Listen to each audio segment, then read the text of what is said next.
Good morning, everybody. Welcome back to Jared's Books. I am Jared, and it is a Sunday morning, and we are slowly but surely pulling ourselves back to normal from whatever seems to be going around everywhere. If you remember from the last video, I was really sick when I put together that video, and it didn't get much better for about a week now. Yesterday was okay. I'm feeling pretty much back to normal today. So hopefully it stays that way because I was getting a little concerned. It was taking a little over a week. But we're back, and I wanted to put together a video today to talk about what I'm currently reading in February, what I plan on reading, and also wanted to talk about maybe like some writing process stuff. I am in the process of writing my first novel, and I'm having a little bit of struggle with it, and wanted to put this out in the ethers and see what everybody else thought. But to start with, what I'm currently reading, I wanted to do some nonfiction. I like to I like to read a fiction work. Then I like to read a Stephen King work, which is fiction, of course, but it's like its own category for me. And then I like to throw in a nonfiction. That way, it's cool to observe and absorb really good literature, but then I also want to keep my brain going and learn new things. So I decided to pick up Graham Hancock's Fingerprints of the Gods. For those of you that don't know, Graham Hancock is, I guess, becoming pretty mainstream from his appearances on the podcast circuit. Like, most notably, he's pretty good buddies with Joe Rogan. I think he's been on the Theo Vaughn's podcast. He's been on a lot of them. He also has a Netflix series out there that talks more about this kind of hypothesis on ancient civilizations. And he's kind of like the rock and roll guy now of, I guess, cryptozoology slash archaeology. And to be honest, I like all this stuff. Like, I'm really into cryptozoology and kind of nerd out on that stuff, and I really like it and find it very interesting, and conspiracy theories and things like that. But there's something about Graham that when you watch him in on stage, and I guess this whole persona that he's putting on as he's like gaining mainstream popularity, it's I don't know, it's a little bit cringy. And then the book, I've had it for a week. It's 500 pages. I'm maybe 200 pages through it because this guy has gone out of his way to make himself sound intelligent.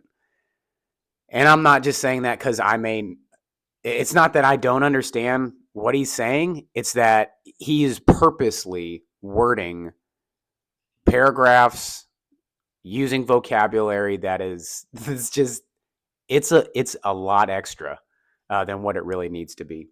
I also started doing some like my own research on some of his hypotheses, and his hypothesis really isn't his hypothesis. It was the Hapgood hypothesis that he never credits and seems to be taking full credit for, which I have a problem with. And then some of his other hypotheses on some ancient maps are complete BS. And I mean, it states it on the map where it came from. So he words everything kind of like a weather person does, and then kind of hints. He plays on the kind of plays on your imagination a little bit. And I don't want to completely knock it because there are some things in here that are very interesting that I think have a leg to stand on, and he could very well be right. And I actually think on some of these things he is right. So I do agree with him on, I'd say, 50 to 60% of what he's putting out there. It's just the manner that he's putting it out there is it's cringy. It's very ego blown. I say that as I make a YouTube video. I guess that's a little bit hypocritical, but that's not really why I make this channel. I make this channel so I can hopefully get engagement from whoever watches it, because I don't really go out, and it'd be nice to talk to people about the same kind of stuff that I like. So I haven't. I'm gonna do a full book review on it. I think it's not even gonna be a book review. It's gonna be more like a discussion on it because I think the review might be pretty low. Unless you really want to sit through it, it's hard. Like I'm trying not to abandon it. I'm really not, but it's really hard. The only thing that's keeping me into it is some of the stuff I agree with, and I really find this stuff interesting. So it is always a topic of discussion at the end of the evening when I come downstairs after reading and talk to my wife about it, and she really loves this kind of stuff. So it's just it makes for really good discussion. So onward. Other stuff that I plan on reading in February. So I saw the Netflix series on Scott Skurlock, and he was like the Hollywood bank robber in the Upper Northwest, and he was inspired by the movie Point Break, which is my all-time favorite movie. I think I saw it the first time when I was maybe like 5 or 6, and I think it just imprinted it on me. Ever since then, I was a really big Keanu Reeves fan, Patrick Swayze fan. Gary Busey's in it, which is hilarious. Anthony Kiedis from the Red Hot Chili Peppers makes a cameo in it. It's just great. My fish in Operation Fishtastic, their names are Keanu Reeves, Patrick Swayze, and Gary Busey, to show you how much I like the movie.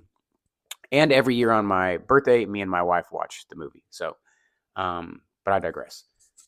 The Netflix series was very interesting. I thought how they portrayed Scott Skurlock was really neat. I think he was a real dynamic character, and I spent a good amount of time looking for a book about him, and there wasn't one out there. Usually on like a major person or a major pop culture event like that was happening, you would think there would be multiple books on him, but there's not. And there's one, and it's by Anne Rule, and it's called The End of the Dream: The Golden Boy Who Never Grew Up and Other True Crime Cases. It is a true crime. I found this, and here's the funny thing about this book, which is why another reason why I want to read it so much. I couldn't find a book on it. And like I found this same one, but I couldn't find anywhere to order it from. And then we were just this is about a month ago. We went to Half Price Books, and I was like, let me go see if by chance they would have it. I wasn't even looking for it, actually. I was looking for The Devil in the White City, which is another historical nonfiction that I have that's on my reading list for this year. And lo and behold, in its completely beaten up, raggedy presentation, here it was for $5. So I picked it up. I'm real interested to read it. You know, I think the Netflix series probably gives a good general outline of the story, but I'm real interested in picking this one up. So you might want to check it out. I don't see this one on any of the TBRs on BookTok and everything else like that. If you haven't seen the Netflix series, definitely check it out. It's real. It looks really interesting. He seems like a real romantic kind of dual personality kind of guy that seemed like he was a nice guy and then kind of got caught up doing the wrong thing, and kind of be cool to hear about it. So that's that. I wanted to talk a little bit about writing processes and see if anybody else had any kind of input on this. I am about 94,000 words deep into what is my first novel that I'm writing.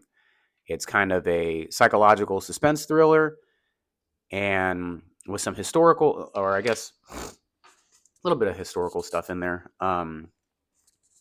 And it's out of the gate, I think I started it maybe, let's see, it's February. I started it back in October, like taking it seriously in October. So 5 months, and was plugging away. I don't really plan. I don't like planning stuff out. I think things should just flow naturally. And it seemed like it was flowing naturally. And I was getting really excited in where the story was taking me, and the story was taking me. Like I wasn't writing it, like it was just flowing and going in a direction. It was really cool. It was really cool experience, and I was really enjoying it. And then it started becoming more laborious, to sit down and pump out. I try to pump out like maybe six. I was trying to do 6 pages a day. That was going well for a while, and then it completely fell off. And what I found with writing is if you don't use it, you lose it. The more you write, the better your flow, things like that. So I got to a point in my story where it I didn't like where it went. And I think it was losing some of the cohesiveness, and I started second guessing myself, like what have I wrote that led me to this point. So I went back. I cut out a whole section of it because it seems like it should happen at the end, and I've saved it for later to pick up on it, to pick up where I left off, where I thought the story needed to be picked up from. And then I went back to the very beginning and started reading from the very beginning. And it's I don't know. I don't know if it's like, how like every artist or author, they don't like what they've made or what they've wrote. I think that's where I'm at with it right now. I'm going back through it. So it's already like 300 and something pages long, 370 pages or something like that. And I'm about 45 pages through, I guess, what you would call the first revision, because I'm kind of revising it as I'm going, reading back through it to try to pick up where I left off. But is this what writer's block is? I don't think it's writer's block. It's just I feel all over the place with it. I feel like I wrote something that should have been in the end that now I'm saving for the end, but now I'm trying to pick up back from the beginning and go all the way through it to make it more cohesive. Geez, I hope that made sense. Let me know what you think. If anybody else is writing anything out there, am I the only one? I can't be the only one, right? I'm sure that there's other people writing other stuff out there like that. But just wanted to see if anybody had anything to input on that. I would love to hear what anybody else has to say about Graham Hancock. He is kind of a polarizing figure in the cryptozoology space. I will continue plugging away on this book, and now that I'm feeling better, hopefully I'll be able to finish it this week. I have an insanely busy schedule at work coming up this week. I gotta go do some presentations and stuff like that, so it is I'm gonna be swamped with work. But I'm gonna try to get in 50 pages a day is what I read, or I try to read. Sometimes that usually takes me about 2 hours. I saw a pretty cool video yesterday. I think his name's Ian Grubiel. I'll share his picture right here. I watch his page a lot. He's very entertaining. He had a kind of input on how much booktubers read and if they're full of it. And he's an interesting guy. I like it. It's a very entertaining channel. You should definitely check it out. And yeah, so I read about 50 pages a day. That 50 pages takes me a little over 50 now. I'd say 50 to 60. And it takes me about 2 hours. But something like this, like the way that Graham wrote this book, it's taking me forever to read this. I mean, and I like nonfiction, like the Chaos book about the Manson family. That book read like I was sitting there having a conversation with the guy. This reads like somebody is trying to make me feel stupid, but it's not working. Like I understand what you're saying. You're just going out of your way and you're making your message difficult to understand is what the book is feeling like.